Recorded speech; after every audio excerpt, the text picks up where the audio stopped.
Making your technology valuable to the market is the most important part of growing your technology business.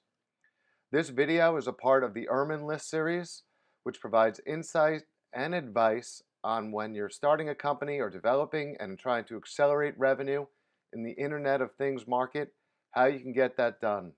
Why start from scratch when so many things that I've tried have worked and haven't worked, and I'll give you the advice of how we made ID Systems a $120 million technology company in an extremely competitive environment.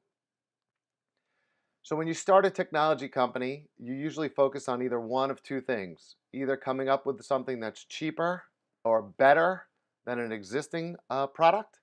And in that case, the price point is already fairly well established and known to people.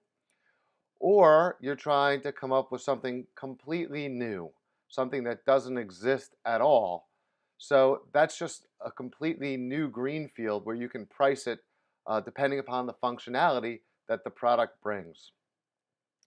The benefits of focusing on a product that's cheaper or better than one that's existing today in the market is that the price is already established and the functionality that people need is already pretty well set in stone as well. So if you can just make something a little bit less expensive or a little bit better, there's an established market and there's an easier path to revenue. However, there are significant benefits of being first to market, one of the most important of which is that you can completely own the market for that period of time where you have the product and no one else does. You also potentially have a huge first mover advantage, which means you get to establish your name in the marketplace as the technology leader. You have time to go get patents to protect your technology. And essentially, you can create a legal monopoly for however long exists that you have this new product while others try to catch up. So there is significant benefits to developing a new product for a new market. So how do you do that? And how do you determine the price of a new product for a new market? Well, a lot of that has to do with the functionality. When you're thinking of developing a new product, the most important element is the functionality that it can bring. Will it automate an existing business process? Will it make things easier, more accurate, more effective, help you through analytics, for example, make better decisions for the future? So is it something that people need, and does it make sense when you try to describe it to someone?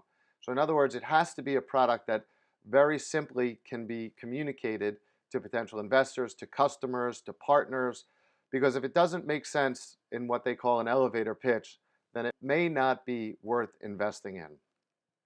So when ID Systems started, we pursued a forklift access control system. That's a market I really didn't know anything about, but as I learned about how the forklift industry operated, there was a big need for a system like this. Think about it. They have forklifts inside of a warehouse, and if a forklift driver, unless he walks around with 150 keys in his pocket, inevitably the keys are left in the trucks. And what that means is anyone could operate them at any time. So they're not safe. These are big vehicles. They're driven by someone anonymously. Anyone can drive them at any time. And there are many people walking around the factory floor that could be injured by a forklift that aren't necessarily even paying attention because they could be reading their iPhone or on phone calls or on their computer. So the bottom line is knowing who can and can't drive, making sure they're trained and safe to operate, controlling access to forklifts is something that made a lot of fundamental sense. Secondly, because they had no ability to control access to the forklift, they really didn't know how productive the forklift operators were being. So a tool to not only make sure that people were trained and safe to operate the forklift, but also looked at the amount of hours when they checked in and when they checked out, the same way you would have a door in a building with an access badge to get into the doorway. By using that technology to start and stop a forklift, you do two things. One, make sure you're safe to operate it, make sure you're trained, and you know how many hours they're actually driving versus how many hours you are paying them to drive. So fundamentally, there was a safety benefit and there was a productivity benefit that was extremely obvious right when the system was designed. The industry definitely needed it. So that functionality was critical. And in my opinion, because it was controlling operator productivity, where people are paid, you know, $30, $40 an hour to drive a forklift, it really wasn't a matter of cost of the hardware to get the system operational. The most important thing is that it worked. It had to function smoothly. It had to provide the capability of access control and productivity monitoring. And my belief was if it did that, you would be able to sell it into the marketplace. So the next thing you needed to do was not just have a fundamental belief that the technology will work, but also establish the ROI. Really understand the business processes. What we saw when we put the system onto the forklifts was that even though a forklift operator was being paid for driving the forklift for 8 hours a day, on average they were only logged in for 4 hours, they were only moving for 2 hours, and they were only moving a load for 1 hour. Wow, that was big opportunity. If you can improve that productivity by even 1%, you would get a 1-year ROI on the technology. So the opportunity was there, the ROI was clear, and the safety benefit was an intangible benefit that in many cases, because forklifts were so unsafe and had no access controls, they were the leading cause of death and injury inside of a distribution center. When I first started ID Systems, just to give you an idea, we had the idea or a concept for a smart RFID tag. In the industry, everyone was looking for lower cost. So what they were saying was the tags are too expensive to replace a barcode, which is free. So the only way to get the cost of the RFID tags down was to increase the volume. But the problem was, because the costs were too high, the volume would never appear. So the RFID industry was plagued with what was called the chicken and an egg problem. The volume wasn't there, so the costs were not low enough, and because the costs weren't low enough, there was no volume.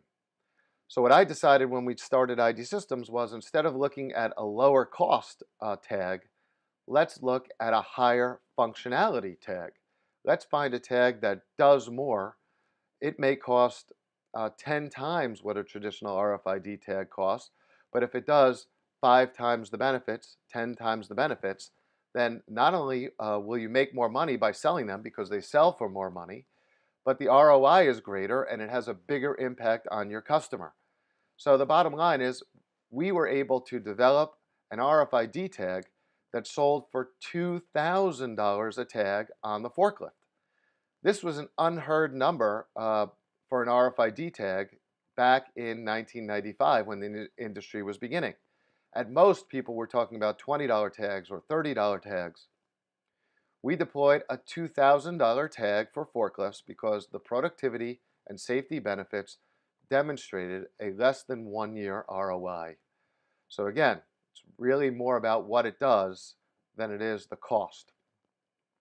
To give you an idea, when our first contract with the Postal Service was signed up, we had an RFID tag that cost $500 each. Again, almost 10 times the norm in our industry. But what did it do? Well, we had a customer who took that tag, put it into an envelope, buried it in sacks of mail, and moved it through doorways at a postal processing center. With the typical RFID tag, when you move that test letter through the doorway, you wouldn't detect it. With our $500 tag, we had a 300-foot range around that tag to communicate with readers that were installed around the doorway. What that meant was they could accurately determine how the mail was flowing through their distribution centers to identify bottlenecks and improve their processes.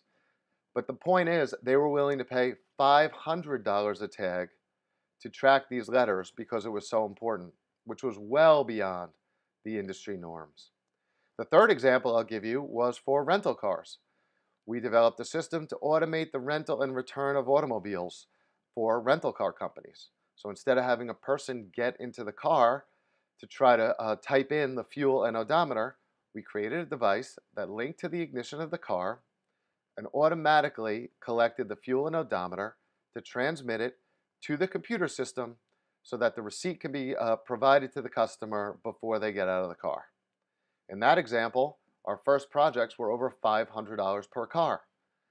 Very expensive RFID tag, but the benefit was they picked up nearly $3 per rental in increased fuel revenue.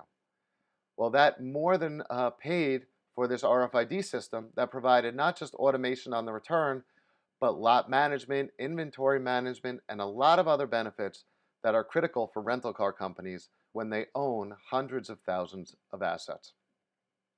So the bottom line is the tag price, in my opinion, was much less important than the business benefits and the business automation process that you're trying to solve.